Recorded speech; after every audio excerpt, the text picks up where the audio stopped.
The Senate approved a 2-week funding extension that includes $4 billion of budget cuts, and the president signed it this afternoon. Now, the bottom line, this was a loss for the Democrats. They didn't get the month-long extension that they wanted, and they gave the GOP all of the cuts that they requested for now. Now, for the next round, the Democrats are bringing in their big guns. They've enlisted Vice President Joe Biden to lead some of the negotiations. But the Republicans are feeling emboldened after their $4 billion victory. Now, that seems strange to me, because the federal budget deficit is projected to be nearly $1.5 trillion in 2011. So it doesn't seem like they did a lot of damage there. Now, today, Republican leaders were crowing about cutting spending.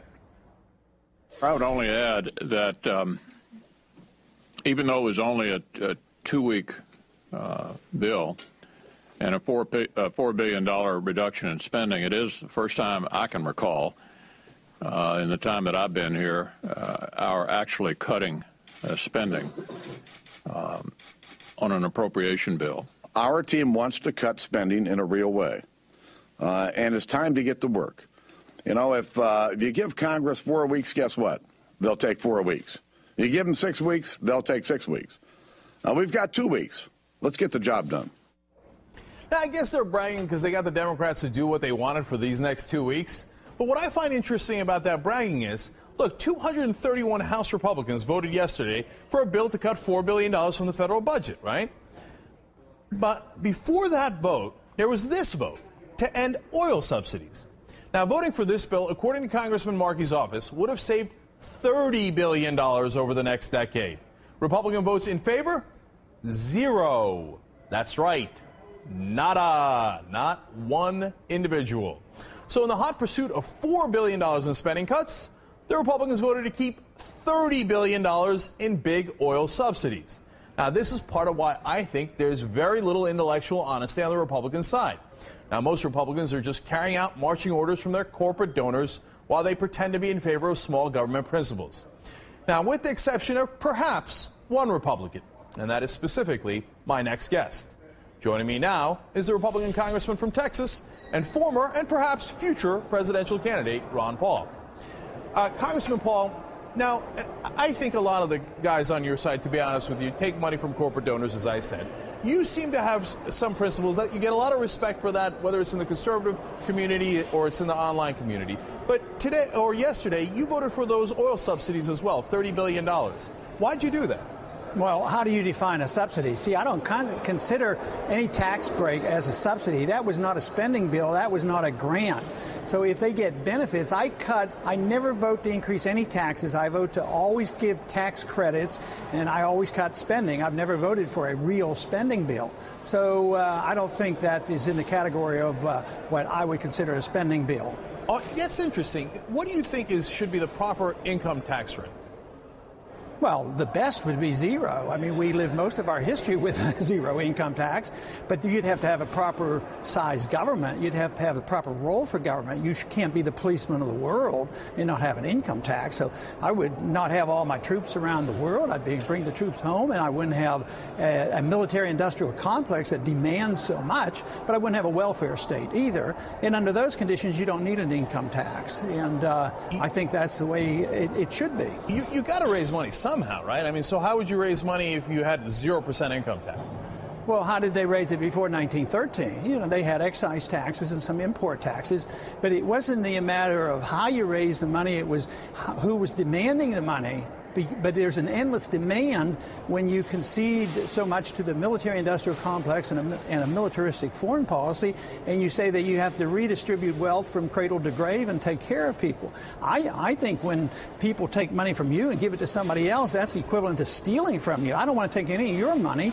I want you to invest it and create jobs. So, and I'm personally convinced that I'm on the side of the humanitarian side of this, because if you care about poor people and jobs, you're going to have them more likely if you do it that way rather than the government spending the money.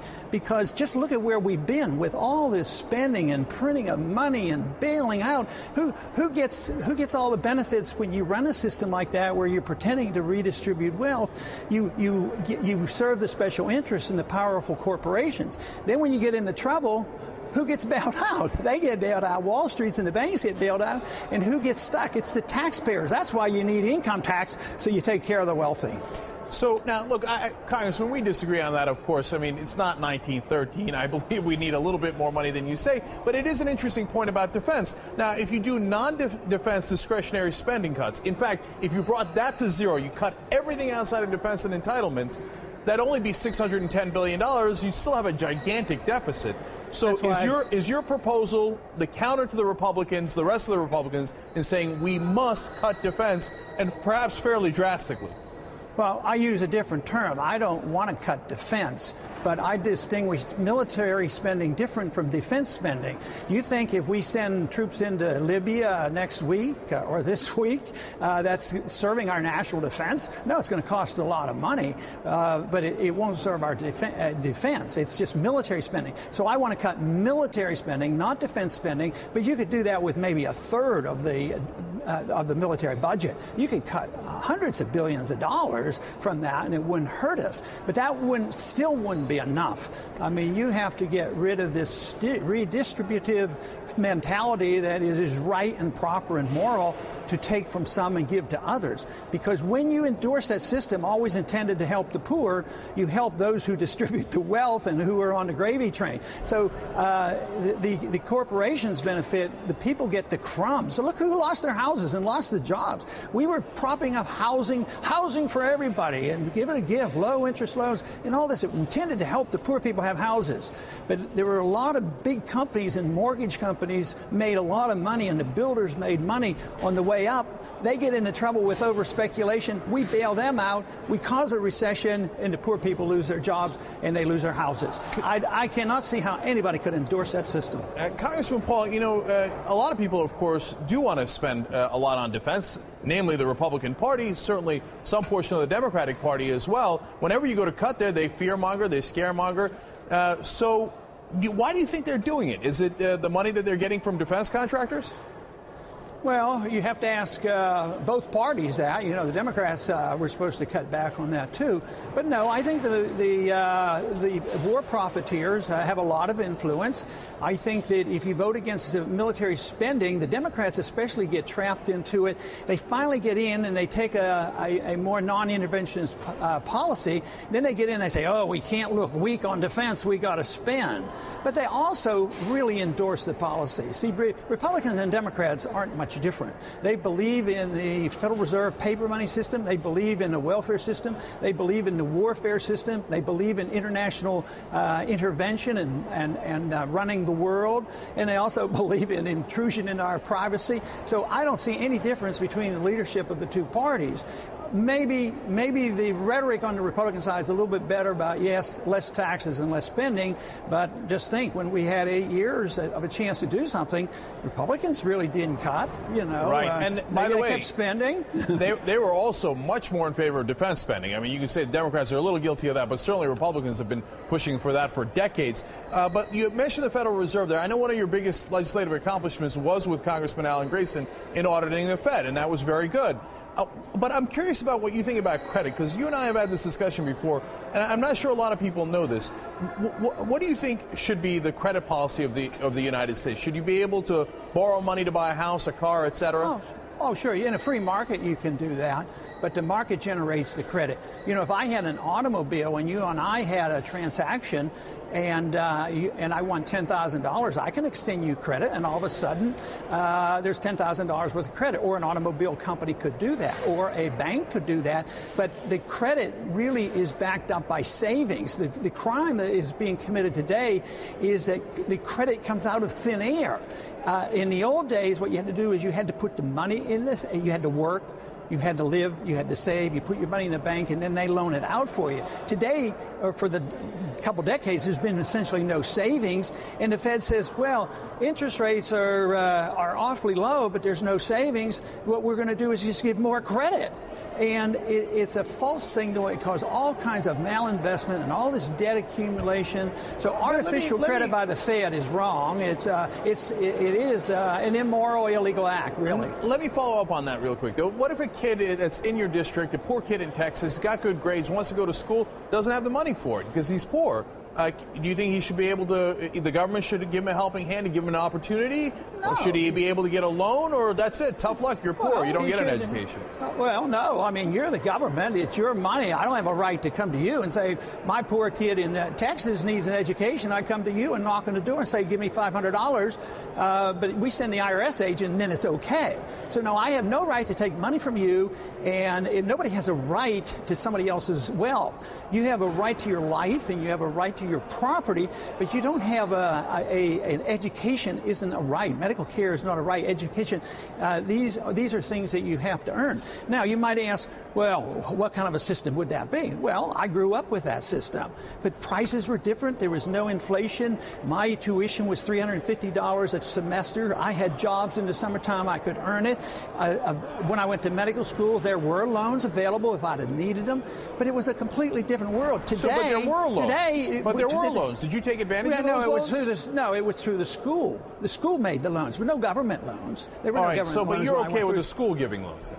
Oh, sure. I mean, that's credit and people, endowments, and that's what would happen, but prices would be different. Kids today, even if they work, as soon as they work, we tax them. You know, if they're a waitress or a waiter, we tax their tips. So we encourage them to work.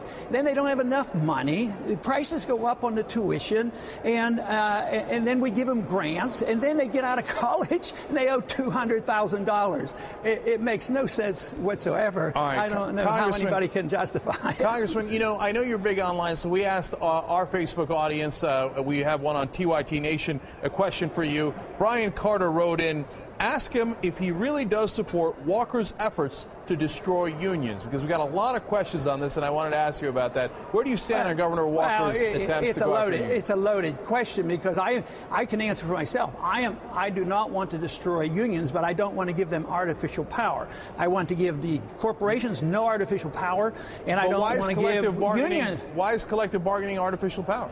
Because it's based on law. The employees getting together in a free market saying, okay, we've gotten together. Okay. Workers have the right to get together and negotiate.